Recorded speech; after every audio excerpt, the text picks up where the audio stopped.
Hello guys, welcome back to my YouTube channel SK study a way of success. मैं हूं आपका educator Shivam Mishra और यहां पर लेके आया हूं मॉडल पेपर। जी हां, जो कि बोर्ड के न्यू सिलेबस के आधारित ये मॉडल पेपर मैं कलेक्ट किया हूं। ठीक है ना भाई साहब, ये मॉडल पेपर मैं फुल देने वाला हूं। इस मॉडल पेपर को आप तैयार कर लीजिए। अगर आप तैयार नहीं कर पा रहे तो कमेंट कर दीजिए, मैं पूरा का पूरा तैयार करवा दूंगा। ये 30% सिलेबस पर आधारित मैं मॉडल पेपर दे रहा हूँ भाई साहब। इस मॉडल पेपर को तैयार करके जाएगा। वैसे मैं जो क्वेश्चन बैंक का भी सोल्यूशन है, जो भी आपके आएंगे क्वेश्चन आपको 16 फरवरी के, वो मैं करवाते जाऊंगा। 16 फरवरी को जो क्वेश्चन आने वाले हैं उसको मैं करवाते जाऊंगा, उसका आप चिंता मत करिएगा।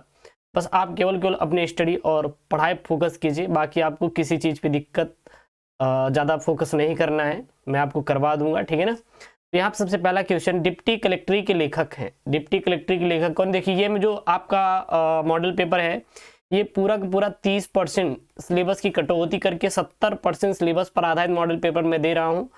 और आपके पेपर जो कि आपका 16 फरवरी के दिन पेपर है ना, जाके दबा के वहाँ पे छापिएगा, यहाँ से क्वेश्चन आएंगे भाई साहब। ये जो प्रीवियस ईयर क्वेश्चन हुई होते हैं, जिसको उठा के कलेक्ट करके बनाया गया है यहाँ पे। ये खंड क है, खंड क खंड ख, दो प्रकार के रहेंगे। आपके 100 अंकों का पेपर रहने वाला है। सबसे पहला है डिप्टी कलेक्टर के लेखक कौन है, आपको बताना है। वासुदेव अग्रवाल, अमरकांत, प्रोफेसर सुंदर रेड्डी या फिर डॉक्टर हजारी प्रसाद द्विवेदी। वैसे तो मैं करवाता चला जाऊंगा, परेशान मत होइएगा। उसके बाद यहाँ पे है, निम्नलिखित में से हजारी प्रसाद द्विवेदी की रचना नहीं है। कौन सी इसमें से हजारी प्रसाद द्विवेदी की रचना नहीं है? हिंदी साहित्य की भूमिका, विचार और वितर्क, विल्लेसुर बकरियां या साहित्य का मर्म। तो इसमें बताना है कि हजारी प्रसाद द्विवेदी की कौन सी इसमें रचना नहीं है। उसके बाद ग है, यहाँ पे ग क्या है? हिंदी का प्रथम मौलिक उपन्यास है। हिंदी का प्रथम मौलिक उपन्यास भाई साहब कौन है? परीक्षा गुरु, आनंदमठ, तितली या फिर गबन। तो हिंदी का प्रथम मौलिक उपन्यास कौन सा है, आपको यहाँ पे बताने की जरूरत है, क्योंकि ये काफी इंपॉर्टेंट वाले क्या है प्यारे बच्चों, क्वेश्चन है। काफी इंपॉर्टेंट वाले क्या है क्वेश्चन, इसको तैयार कर लीजिएगा। उसके बाद यहाँ पे विद्या निवास मिश्र निबंधकार है। भाई साहब, विद्या निवास मिश्र किसके निबंधकार है, आपको बताना है। ललित निबंधों के, विचारात्मक निबंधों की, मनोवैज्ञानिक निबंधों के या भावनात्मक निबंधों की। तो विद्या निवास मिश्र किसके निबंधकार है, आपको बताना है। उसके बाद यहाँ पे अंग वाला है, जीवन और दर्शन के रचनाकार कौन है। भाई साहब, जीवन और दर्शन के रचनाकार कौन है? महावीर प्रसाद द्विवेदी, राय कृष्णदास, डॉक्टर संपूर्णानंद या राम वृक्ष बेनपुरी। तो जीवन और दर्शन के रचनाकार का आपको नाम बताने की जरूरत है। उसके बाद यहाँ पे दूसरा का क्या है? पद्मावत का रचनाकार है। भाई साहब, 1 नंबर आपको बोर्ड में मिलेगा। 1 नंबर आपको 16 फरवरी के दिन देखने के लिए मिलेगा। और जाइएगा आप, बिल्कुल छापिएगा। आप जाकर बिल्कुल आपको बोर्ड में छापना है, और आपको कुछ करने की ज़्यादा जो नहीं, बस बैठिएगा वहाँ पे छापना शुरू करिएगा। ठीक है ना। चलिए अगला है, यहाँ पे बिहारी लाल ने प्रमुख रूप से किस छंद में रचना की है। जो बिहारी लाल है वो प्रमुख रूप से किस छंद में रचना की है? चौपाई में, दोहा में, कुंडलनिया में या समैया में, आपको बताना है। उसके बाद यहाँ पे ग है, ग क्या है? अज्ञे जी को निम्नलिखित में से किस काव्य कृति पर ज्ञानपीठ पुरस्कार मिला था। यानी जो अज्ञेय जी थे उनको निम्नलिखित में से किस काव्य कृति पर ज्ञानपीठ पुरस्कार मिला था? इंद्रधनु, रौंदे हुए, ये हरी घास क्षण भर, आंगन के पार द्वार या फिर कितनी नावों में कितनी बार। तो अज्ञेय जी को निम्नलिखित में से किस काव्य कृति पर ज्ञानपीठ पुरस्कार मिला था, आपको बताना है। 1 नंबर का है प्यारे बच्चों, आपको मिलेगा। उसके बाद यहाँ पे घ है, सुमित्रानंद पंत को सोवियत लैंड नेहरू पुरस्कार किस काव्य कृति पर मिला था? जो सुमित्रानंद पंत जी थे उनको क्या मिला था? सोवियत लैंड नेहरू पुरस्कार मिला था। उनको किस काव्य कृति पर मिला था? कला और बूढ़ा चांद, लोकायतन, चितंबरा या फिर स्वर्ण किरण मंदिर पर मिला था। उसके बाद यहाँ पे है, रीतिकाल का अन्य नाम क्या है? जो रीतकाल है इसका अन्य नाम क्या है? श्रृंगार काल, स्वर्ण काल या उद्भव काल या फिर संक्रांति काल। तो रीतिकाल का अन्य नाम क्या है, आपको यहाँ पे बताना है।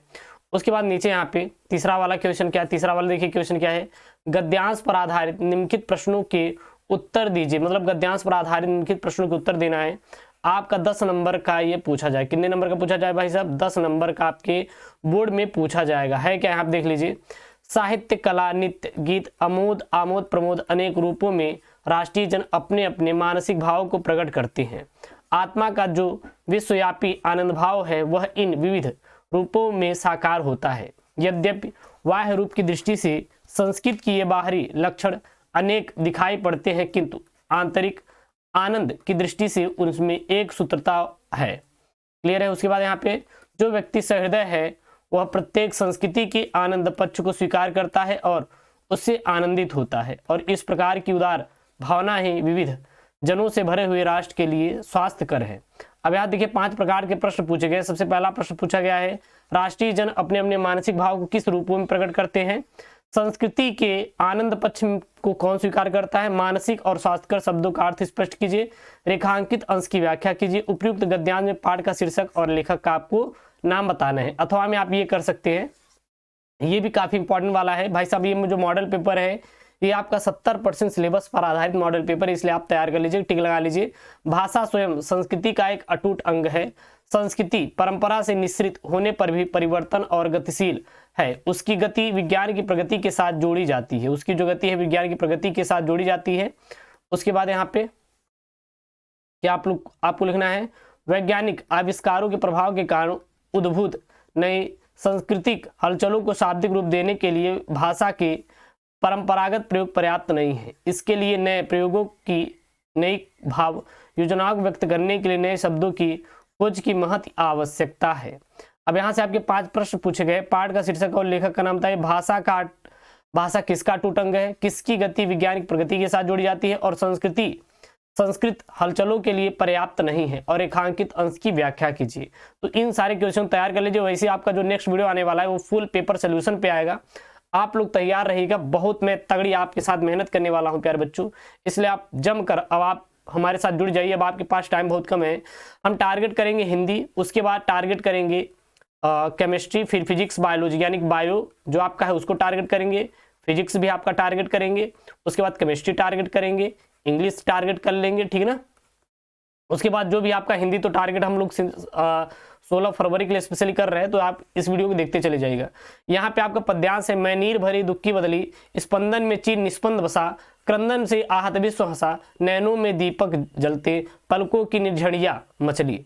अब यहाँ से आपके 5 प्रश्न पूछे गए हैं। 5 प्रश्न क्या है? कविता का शीर्षक और कवि का नाम लिखिए। कवित्री ने स्वयं को क्या बताया है? किससे आहत होकर विश्व हंसा? पलकों में क्या मचली? रेखांकित अंश की व्याख्या कीजिए।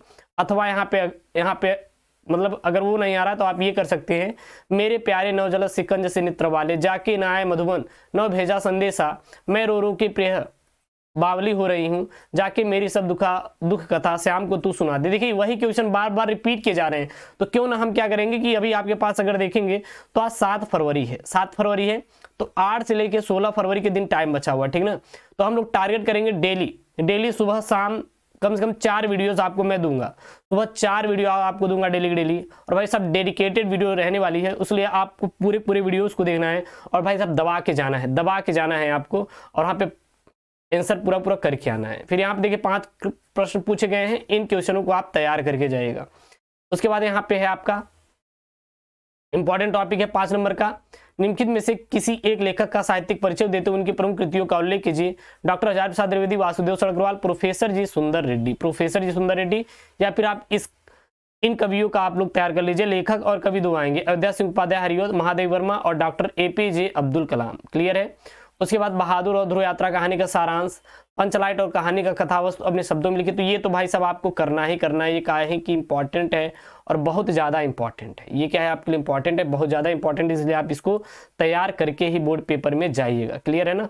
उसके बाद यहाँ पे है मुक्ति यज्ञ खंड काव्य के आधार पर नमक आंदोलन से संबंधित कथा अपने शब्दों में लिखिए, अथवा मुक्ति खंड काव्य के आधार पर गांधी जी का चरित्र चित्रण कीजिए। तो ये खंड काव्य अपने अनुसार तैयार कर लेंगे। उसके बाद ये वाला आप संस्कृत का तैयार कर लीजिएगा, ये वाला संस्कृत का तैयार कर लेंगे। ये जो पिछले साल के पेपर में आए उन्हीं को मैं यहाँ पे कलेक्ट किया हूँ, आप ये तैयार कर लीजिए। आप ये दोनों आप एक बार पढ़ लीजिएगा, ठीक है ना। हमारे साथ आपको ये दे रहे हैं बोर्ड के लिए 16 फरवरी को यहाँ से आ सकते भाई साहब, संभावित प्रश्न है।